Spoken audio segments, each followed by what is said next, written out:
Hello दोस्तों, circles का lecture number 31 है।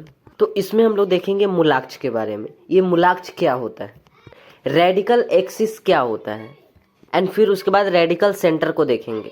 बीच में इसके प्रॉपर्टीज को भी देखेंगे, इसके गुण धर्म को भी देखेंगे, मूलाक्ष का क्या गुण धर्म होता है। तो पहले हमें ये समझना है कि ये मूलाक्ष क्या होता है, रेडिकल एक्सिस क्या होता है। तो आप ये समझिए कि ये जो मूलाक्ष है ना, ये भी क्या है, एक रेखा है। ये एक रेखा ही है, ठीक है। मूलाक्ष जो है ना वो एक रेखा है। हाँ, तो चलिए समझते हैं। तो मूलाक्ष जो है ना, ये जो रेडिकल एक्सिस है, ये 2 सर्कल के लिए होता है। समझ रहे हैं ना, कितने सर्कल के लिए? 2 सर्कल के लिए। क्या एक सर्कल का रेडिकल एक्सिस होता है? अभी बस हम इसे बता रहे हैं। क्या एक सर्कल का, अगर हम एक सर्कल ऐसे ड्रॉ कर दें, क्या इसका रेडिकल एक्सिस होगा? नहीं। इसी तरह से अगर 3 सर्कल्स है ना, अगर हम ड्रॉ कर दें, तो क्या 3 सर्कल्स का रेडिकल, ये जो बोल रहा है ना रेडिकल एक्सिस, क्या उसका मूलाक्ष होगा? नहीं, उसका मूलाक्ष नहीं होगा। कितने सर्कल्स का मूलाक्ष होता है? 2 सर्कल का मूलाक्ष होता है। उम्मीद करते हैं बात समझे होंगे। तो यहां पर हम एक लाइन ड्रॉ करते हैं।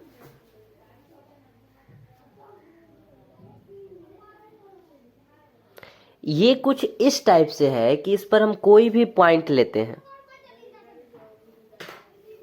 जैसे यहां पर हम लेते हैं P x1, x1 y1। ये सर्कल का इक्वेशन है s1 इज इक्वल टू 0। और s1 का मतलब आपको बताए थे, वो वाला s1 नहीं, यहाँ पर समझिएगा, ठीक। कि वो बिंदु को जब पुट करते हैं ना इक्वेशन में, तो उसको s1 बोलते हैं। नहीं, यहाँ पर s1 का मतलब है पहला वाला इक्वेशन, और s2 का मतलब है दूसरे वाले सर्कल का इक्वेशन। अच्छा, आपको पावर ऑफ अ पॉइंट मालूम है? बिंदु की शक्ति आपको याद है ना? वैसे अभी ही बोले हैं कि बिंदु की शक्ति क्या होता है, वही जो s1 का बात कर रहे हैं। ये वाले s1 का नहीं। s1 का मतलब यहाँ पर क्या है कि अगर बिंदु की शक्ति बतानी है, तो जैसे इस सर्कल का हम बात करें, तो इस सर्कल का जो इक्वेशन होगा उसमें ये जो पॉइंट है उसको पुट कर देंगे, तो हमें जो है ना बिंदु की शक्ति मिल जाएगी। तो यहाँ से बस एक सिंपल सा चीज कि ये जो हम लाइन लिए हैं ना, इस पर जो पॉइंट लिए हैं, इस पॉइंट को अगर इसके इक्वेशन में रखें तो s1 मिला, सपोज कीजिए। और इस पॉइंट को इस इक्वेशन में रखें तो s2 मिला। बस ये कह रहे हैं आपसे कि एक पॉइंट यहाँ पर है, ये जो रेडिकल एक्सिस होता है ना, इस रेडिकल एक्सिस पर कोई भी पॉइंट लीजिए। जैसे यहाँ पर हम p x1, y1 लिए हैं।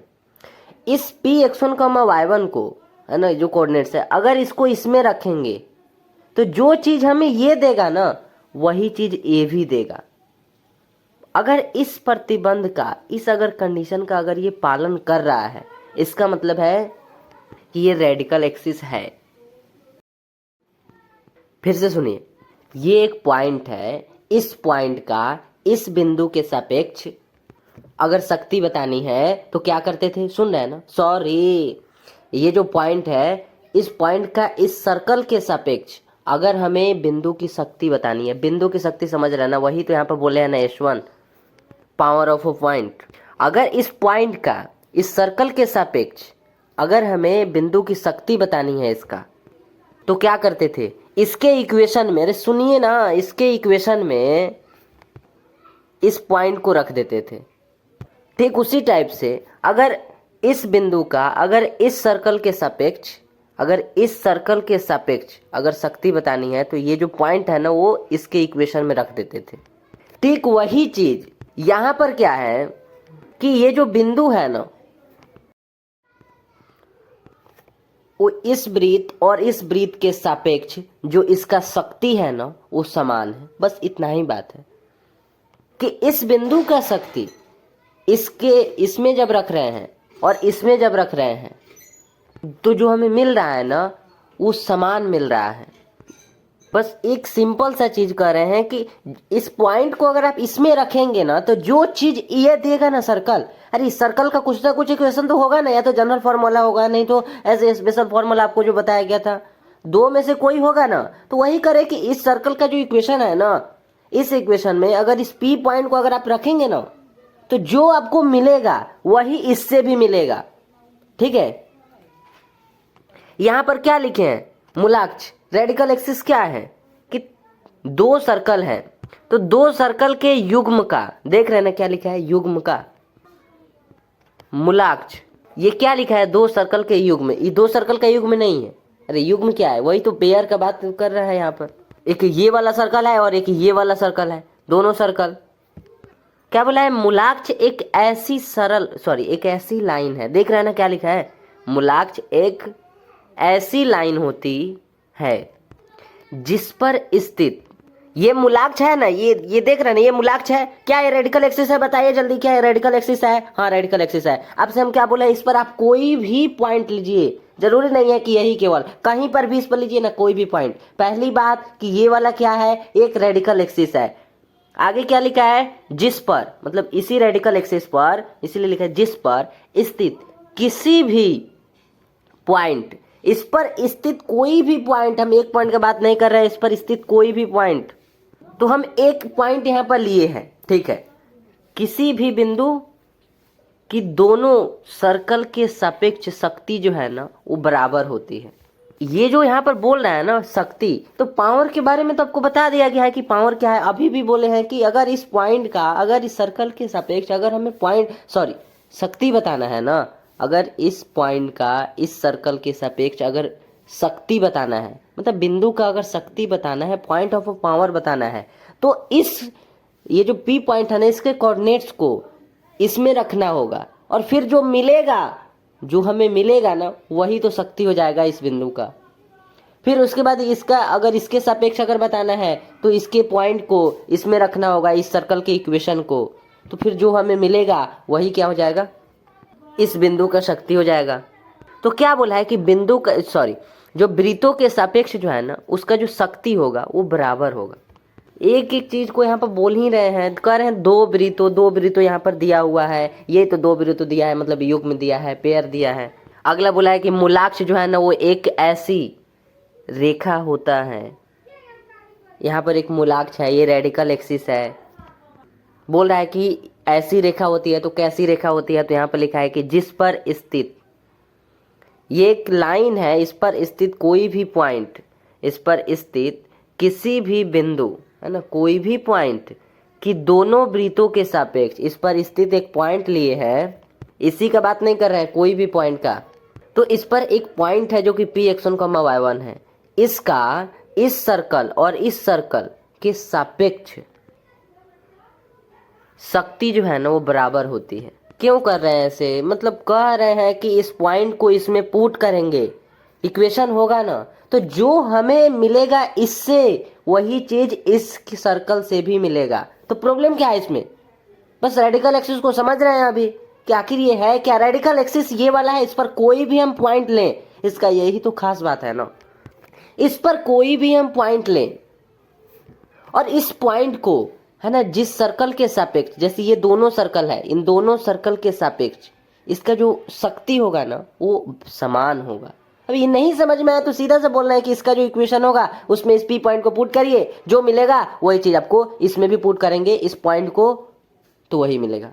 बस यहाँ पर लिख दिया S1 = S2, मतलब S1 का मतलब क्या है कि पहले वाला सर्कल, पहले वाले सर्कल में अगर इस पी पॉइंट को रखें तो आपको जो है ना S1 मिला, और दूसरे वाला ये सर्कल है S2, इसका नेम है, अगर इस पी पॉइंट को S2 में रखे हैं तो आपको S2 मिला। पर ये दोनों हम यहाँ इक्वल का साइन लगाए हैं, क्योंकि जो चीजें आपको पहले वाले सर्कल से S1 से मिला वही चीजें आपको S2 वाले सर्कल से मिला, तो यहाँ पर S1 = S2 लिखे हैं। तो प्रॉब्लम क्या है यहाँ पर, तो गया यहाँ पर S1 = S2।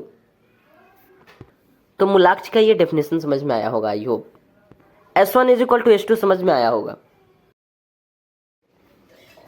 जब आपको इतना पता चल गया कि S1 = S2 है, तो यहां से आप ऐसा नहीं कर सकते हैं कि S1 और S2 को लेफ्ट साइड में लाइए तो माइनस में आ जाएगा, S = 0, इसमें तो प्रॉब्लम नहीं ना है।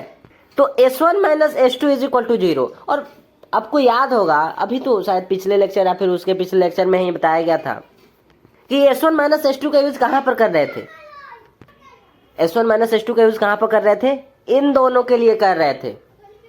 उम्मीद करते हैं कि याद होगा कि जब एक सर्कल दूसरे सर्कल को टच कर रहा है तो यहाँ पर जो है ना ये जो लाइन यहाँ पर ड्रॉ किए है, ये क्या है, टेंजेंट लाइन है, जो कि TCT है, ये क्या है, TCT है।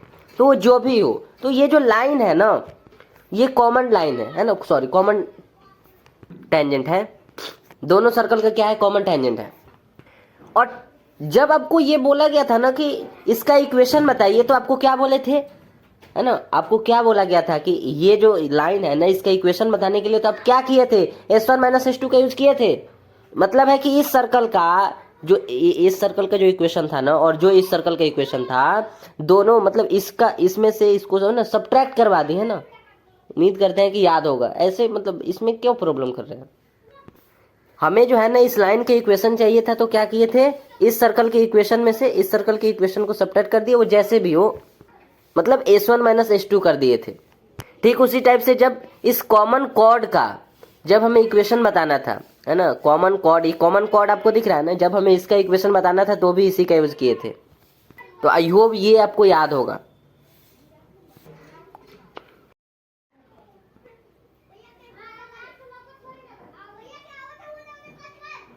सही है ना, सॉरी, अरे ये सीधा दीजिएगा, यहाँ पर हम ला दिए। ठीक है, तो ये जो मूलाक्ष है ना, ये क्या हो जाता है इस सिचुएशन में, ये मूलाक्ष जो है ना, ये जो रेडिकल एक्सिस है, वो इस सिचुएशन में क्या होता है कि एक सर्कल जब दूसरे सर्कल को टच कर रहा है, तो यहाँ पर जो इसे कॉमन टेंजेंट हम लोग बोल रहे हैं ना, ये कॉमन टेंजेंट है। तो एक्चुअल में क्या है, ये मूलाक्ष ही है, ये मूलाक्ष ही है। ठीक है, अरे हम कैसे कर रहे हैं, इक्वेशन देखिए ना, इक्वेशन, इसका इक्वेशन कैसे देते थे, S1 - S2 से। इसका इक्वेशन कैसे देते थे, इसी से देते थे। और इसका इक्वेशन कैसे दे रहे हैं, इसी से दे रहे हैं।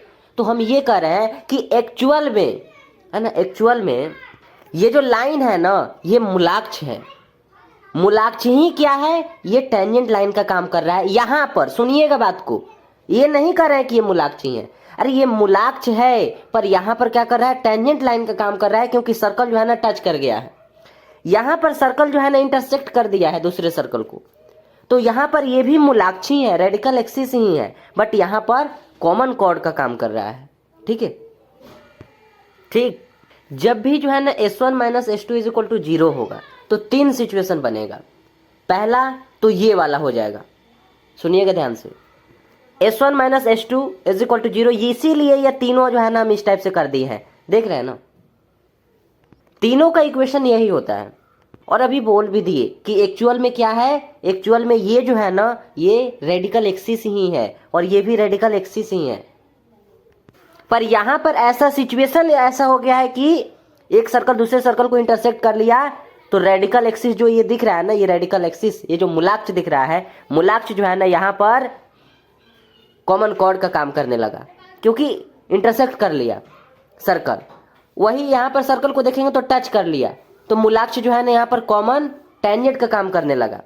ठीक है, तो जब भी S1 - S2 = 0 होगा, तो 3 सिचुएशन होगा। पहला ये वाला, पहला ये मूलाक्ष है ना, दूसरा इसका होगा, ये 2 सर्कल है ना, मतलब इसका होगा, ये जो 2 सर्कल जो एक सर्कल को टच कर रहा है ना, तो यहाँ पर जो कॉमन ये टेंजेंट है ना, ये हो जाएगा। और तीसरा ये होगा कि अगर S1 - S2 = 0 है, तो तीसरा क्या होगा कि कॉमन कॉर्ड हो सकता है, या तो कॉमन टेंजेंट होगा, या फिर कॉमन कॉर्ड होगा ये वाला, या फिर वो खुद ही मूलाक्ष होगा। ठीक है, मूलाक्ष ही तीनों काम कर रहा है, बस सिचुएशन बदल बदल कर अपना फेस चेंज कर ले रहा है। बस सीधी सी बात ऐसा ही कह सकते हैं कि मूलाक्ष, ये मूलाक्ष है, ये भी मूलाक्ष है, ये भी मूलाक्ष है। बस यहाँ पर अपने जैसे उसका रूप है ना, क्या बोलते हैं, जैसे उसका फेस है उस टाइप से है। यहाँ पर अपना फेस चेंज कर लिया, और यहाँ पर अपना फेस चेंज कर लिया। यहाँ पर मूलाक्ष ही क्या बन गया, कॉमन टेंजेंट बन गया। यहाँ पर रेडिकल एक्सिस ही क्या बन गया, कॉमन यहाँ पर कॉर्ड बन गया। फेस यहाँ पर चेंज कर लिया है, यहाँ पर वही फेस है। उम्मीद करते हैं बात समझ गए होंगे। और यहाँ पर जो एक पॉइंट लिखा है, अब इसको बता देते हैं, बाकी अपना आप प्रॉब्लम बताइएगा कि यदि S1 = 0 एंड S2 = 0, तो 2 सर्कल है। बिल्कुल सही बात है, इसका बात कर रहे हैं। S1 = 0 और S2 = 0, ये 2 सर्कल है। हाँ, 2 सर्कल है, 2 सर्कल है। तो इनके जो मूलाक्ष की जो इक्वेशन होगी क्या होगी, यहाँ देख कर बताइए मूलाक्ष की इक्वेशन क्या होगी। ये 2 सर्कल है, हाँ बिल्कुल है, 2 सर्कल, इनके जो मूलाक्ष हैं ये वाला है, इनके जो रेडिकल एक्सिस है वो ये वाला है। तो इसका इक्वेशन क्या होगा, तो इसका इक्वेशन बस आपके सामने किया, ये S1 = S2, यहाँ से क्या किया है, S1 यहाँ पर आ गया, और H2 को लेफ्ट साइड में बुलाए तो H2 माइनस में आ गया इज इक्वल टू 0। बस यही इक्वेशन हो गया। अभी तो बोले हैं ना, ये तीनों चीज अभी बोले हैं ना कि H1 minus H2 is equal to 0 क्या बताता है, तीन सिचुएशन को बताता है। या तो वो रेडिकल एक्सिस हो जाएगा, या फिर वो टेंजेंट कॉमन टेंजेंट हो जाएगा, या फिर वो कॉमन कॉर्ड हो जाएगा। हाँ, तो equation H1 minus H2 is equal to 0 द्वारा दी जाती है। उम्मीद करते हैं ये भी समझ गए होंगे। चलिए देखते हैं नेक्स्ट पेज में। नेक्स्ट पेज में नहीं, इसी पेज में क्या लिखे हैं, properties of their radical axis. तो प्रॉपर्टीज को देखते हैं और प्रॉपर्टीज को देखेंगे और फिर उसी में जो है ना, जो सेंटर अभी ऊपर बताया गया था रेडिकल सेंटर ना, दो चीजें लिखा गया था ना, एक रेडिकल एक्सिस लिखा गया था और एक रेडिकल सेंटर लिखा गया था। तो रेडिकल एक्सिस ऊपर देख लिए, प्रॉपर्टीज को इसको देखते हैं। आप यहाँ पर देखिए वही सिचुएशन जो ऊपर आपको दिखाया है ना कि हाँ दो सर्कल है ना, एक ये वाला सर्कल और एक ये वाला सर्कल। जो यहाँ पर मूलाक्ष है, ये जो रेडिकल एक्सिस है ना, इस पर एक पॉइंट है P। अब इस P पॉइंट का इस सर्कल और इस सर्कल के सापेक्ष, सुन रहे हैं ना, इस P पॉइंट का इस सर्कल और इस सर्कल के सापेक्ष इसका जो शक्ति होगा वो क्या होगा, बराबर होगा। अरे यही तो अभी बताया है ना, यानी कि H1 is equal to H2। इसमें आपको कोई प्रॉब्लम ना होना चाहिए, ठीक है, सॉरी नहीं होना चाहिए, ऊपर जैसे बताया गया था। H1 is equal to H2। तो यहाँ से अगर हम यहाँ पर रूट H1 लगा दें, सुनिएगा, root H1 is equal to root H2, तो अब आप क्या कहेंगे, क्या ये सही है? देख भी लेते हैं इसको। तो रूट H1 किसको बताता है, पहले आपको ये याद होगा तब ना। भले यहाँ पर H2 लिखा गया है, पर H2 तो नेम है ना, मतलब मेरा ये है कि ये जो रूट H1 लिखा गया है ये किसको बताता है, या फिर रूट H2 जो लिखा गया है ये किसको बताता है। तो उम्मीद करते हैं कि आपको याद होगा, किसी भी पॉइंट से सर्कल पर खींची गई टेंजेंट लाइन की लेंथ को बताता है। किसी भी पॉइंट से खींची गई स्पर्श रेखा की लंबाई को बताता है, ये रूट H1 बताता है। क्या याद आ गया या फिर नहीं आया? इस एक पॉइंट है ना, इस पॉइंट से अगर इस सर्कल पर हम क्या खींचे, एक स्पर्श रेखा खींचे, और इस पॉइंट से इस सर्कल पर एक स्पर्श रेखा खींचे, बताते हैं। अगर हम यहाँ पर ड्रॉ कर रहे हैं, मतलब ये मूलाक्ष है ना, तो इस पर कोई भी पॉइंट, फिर कह रहे हैं कि केवल यही ना, यहीं पर नहीं, यहाँ पर भी ले लीजिए, यहाँ पर भी कोई भी पॉइंट लीजिए और उससे जो है ना दोनों सर्कल पर स्पर्श रेखा ड्रॉ कीजिए, ठीक है। ये जो टेंजेंट लाइन है इसको ड्रॉ करते हैं। कहाँ गया, दिख भी नहीं रहा है, ठीक है। ठीक इसी टाइप से अगर इस पर हम ड्रॉ कर दें, ठीक है, तो ये जो दोनों लेंथ है ना वो इक्वल होगा। भले ही यहाँ पर थोड़ा देखने में आपको ऐसा दिख रहा हो, पर मूलाक्ष पर कोई भी पॉइंट से अगर आप स्पर्श रेखा अगर खींचते हैं, दोनों सर्कल में किसी सर्कल पर है ना, मतलब दोनों सर्कल पर, ऐसा नहीं है एक सर्कल पर, इस सर्कल पर और इस सर्कल पर अगर खींचेंगे तो ये जितना होगा उतना ही ये भी होगा। इसका नेम हम A देते हैं, यहाँ पर इसका नेम B देते हैं, ठीक है। यानी कि यहाँ से क्या आ जाएगा, PA is equal to PB आ जाएगा। जितना P और A का लेंथ है, ये लेंथ है ना इसका ये वाला, उतना ही लेंथ P और B का होगा। उम्मीद करते हैं ये भी आप समझ ही गए होंगे। सबसे पहले हम क्या किए, दो सर्कल और यहाँ पर एक रेडिकल एक्सिस बनाए। इस रेडिकल एक्सिस यहाँ पर, ठीक है, यहाँ पर दे दिए, इस पर एक पॉइंट लिए हैं P। बोले हैं आपसे कि जब इस टाइप से है तो इस P पॉइंट का इस सर्कल और इस सर्कल के सापेक्ष शक्ति क्या होगा, पावर क्या होगा, S1 is equal to H2, ठीक है। तो S1 is equal to H2 तो यहाँ पर लिख दिए, पर यहाँ पर हम इस टाइप से भी तो लिख सकते हैं ना कि root H1 is equal to root H2। तो फिर हम आपसे पूछे भी है कि रूट H1 किसको बताता है या फिर रूट H2 किसको बताता है। तो आपको याद होगा पहले आपको बताया गया था कि जो स्पर्श रेखा होता है ना, जो टेंजेंट लाइन, इसका जो लेंथ होता है ना, इसको रूट H1 बोलते हैं, मतलब उसके इक्वल होता है, ठीक है। तो यहाँ पर क्या आ गया कि root H1 is equal to root H2। तो जितना रूट H1 होगा उतना ही रूट H2 होगा। S1 क्या है, बिंदु की शक्ति है ना। अगर इस P पॉइंट से स्पर्श रेखा इधर ड्रॉ करें और स्पर्श रेखा इधर ड्रॉ करें, तो जो ये टेंजेंट लाइन हुआ ना, इसका जो लेंथ यहाँ पर होगा, जितना लेंथ इसमें होगा ना, उतना ही लेंथ इस सर्कल पर खींची गई स्पर्श रेखा के इक्वल होगा। दोनों का लेंथ इक्वल होगा। अरे छोटी सी तो बात है, इक्वल होगा तो √S1 is equal to √S2 लिखे हैं। यहाँ से क्या हो जाएगा, PA is equal to PB। तो PA is equal to PB। क्या है इसमें, मूलाक्ष पर स्थित किसी भी पॉइंट से दोनों सर्कल्स पर खींची गई टेंजेंट लाइन का जो लेंथ होगा वो इक्वल होगा। अरे छोटी सी तो बात है, और क्या है, इक्वल होगा। ये मूलाक्ष है, हाँ ये मूलाक्ष है, एक एक बता दे रहे हैं। पर स्थित ये एक पॉइंट है, किसी भी बिंदु, मतलब ये एक पॉइंट है P से दोनों सर्कल्स पर खींची गई, क्या खींची गई, टेंजेंट लाइन। इस P पॉइंट से इस सर्कल पर खींची गई टेंजेंट लाइन और इस P पॉइंट से इस सर्कल पर खींची गई टेंजेंट लाइन का जो लेंथ होगा वो इक्वल होता है।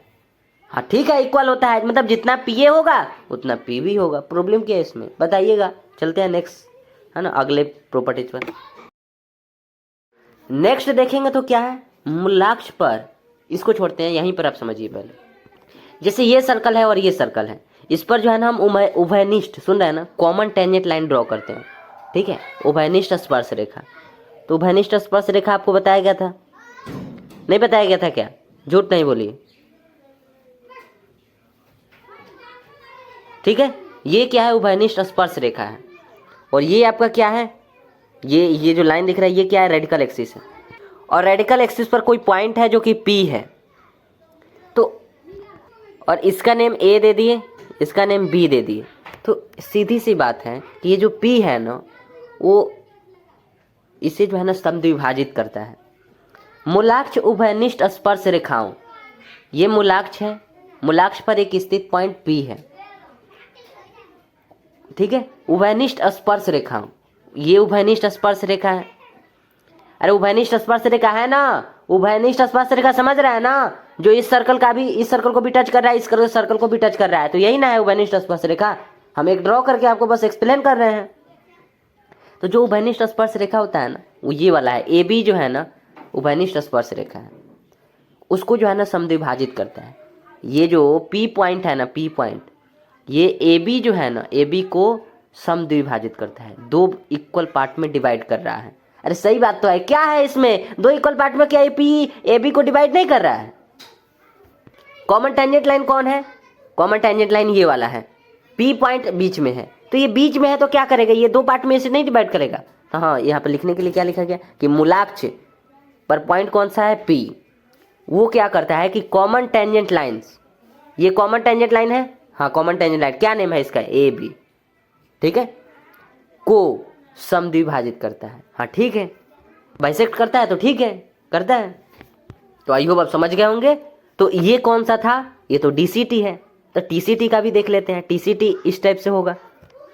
तो अगर आप देखेंगे तो यहाँ पर भी ड्रॉ कर दे रहे हैं, हाँ हो गया। अब मूलाक्ष पर कोई पॉइंट यहाँ पर ले लेते हैं Q, ये Q, अब ध्यान से लिखिएगा। हम क्या करें यहाँ पर Q, ये जो है ना C हो जाएगा, और ये जो है ना यहाँ पर मिल रहा है D हो जाएगा।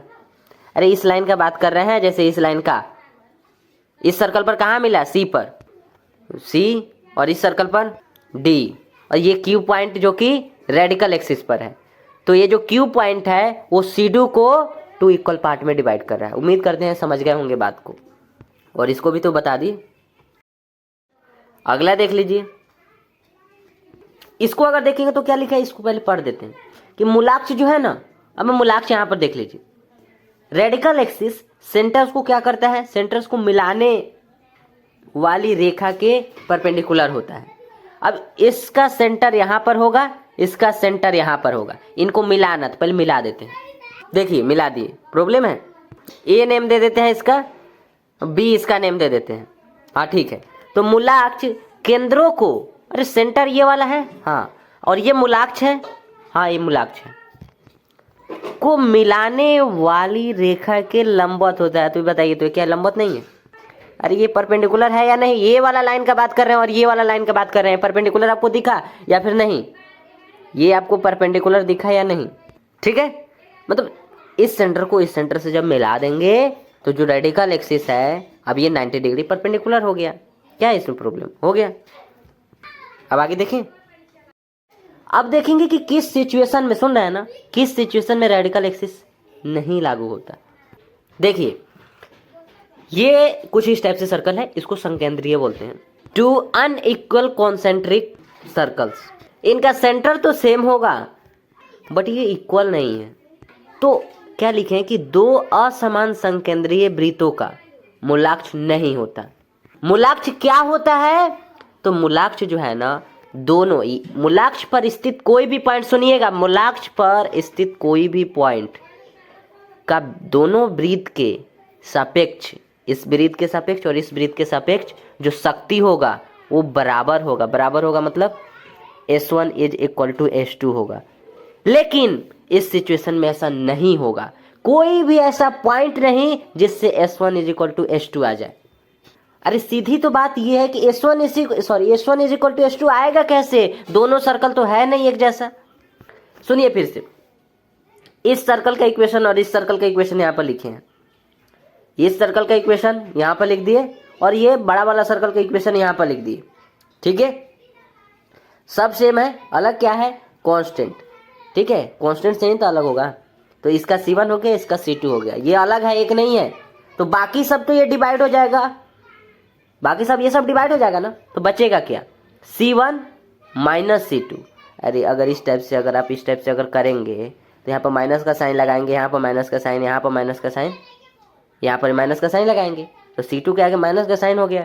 तो C2 के आगे माइनस का साइन, यानी कि C1 minus C2 is equal to 0। और यहाँ से क्या आ जाएगा? C1 और C2 को राइट साइड भेजेंगे तो C2 आ जाएगा। C1 is equal to C2। तो क्या आप C1 is equal to C2 यहाँ पर देख पा रहे हैं? आप कैसे कर सकते हैं C1 is equal to C2 जब दोनों सर्कल एक ही नहीं है? तो दोनों सर्कल एक है नहीं है, तो आप एक कैसे कर सकते हैं? C1 is equal to C2 अगर कर देते हैं, मतलब जितना C1 है उतना ही C2 है, तब तो दोनों सर्कल एक ही हो जाएगा। दोनों सर्कल में ऐसा क्या है जो अलग कर रहा है कि ये सर्कल अलग है, ये सर्कल अलग है? तो ये C1 और C2 ही है जो अलग कर रहा है कि इसमें C1 है, इसमें C2 है। इसमें भी अगर यहाँ पर C1 लगा देते हैं तब तो दोनों सर्कल एक ही हो जाता। पर ये क्या बोल रहा है कि C1 is equal to C2, जितना C1 है उतना ही C2 है। तो ऐसा तो हमें यहाँ पर दिख तो नहीं रहा है। कैसे हो सकता है ये वाला? बताइए ना, दोनों इक्वल कैसे हो सकता है? तो ये तो ठीक है बताने वाला, यहाँ पर बस ये जो है ना, क्या है कि इस सिचुएशन में क्या होता है, इसीलिए दो असमान संकेंद्रीय वृत्तों का जो मूलाक्ष होता है ना, यहाँ देखिए मूलाक्ष रेडिकल एक्सिस वो नहीं होता है। क्योंकि रेडिकल एक्सिस का क्या है? रेडिकल एक्सिस पर कोई भी पॉइंट का दोनों वृत्तों के सापेक्ष जो शक्ति होता है वो इक्वल होता है। पर इस सिचुएशन में ऐसा नहीं होगा। ठीक है, तो बताइएगा इसमें अपना प्रॉब्लम। तो इतना ही रहने देते हैं, नहीं तो बहुत ज़्यादा देर हो जाएगा। लेक्चर भी तो आपको देना है। ठीक है, थैंक यू।